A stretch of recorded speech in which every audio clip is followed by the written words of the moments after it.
Hello everyone, welcome back to the channel. In today's video I'll show you how to add sound effects in the VLLO app. As this process is very simple, so let's get started. First open the VLLO app. Within it you can just either create a new project or open an existing one. Once the project open, VLLO will automatically be in the audio section of the timeline. On the left side of the timeline you will see options like BGM, sound effect and voiceover. Tap on sound effect. Now VLLO will open the sound effects library. Here you will see a list of sound effects arranged in different categories. Some sound effects are free while others are marked as paid or premium.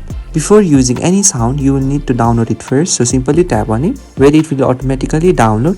Once downloaded, you can preview the sound effect. You can also trim the audio while previewing to select the exact part you want. After choosing the sound effect, tap done and it will be added to your project timeline. You can now move the sound effect to match your specific moments in your video and adjust the length or volume as needed. And after that, tap done, and that's how you have successfully added sound effects in the VLLO. So if you find this video helpful, please do not forget to like and subscribe to the channel. Thank you for watching and I will see you in the next video with more easy VLLO editing tips.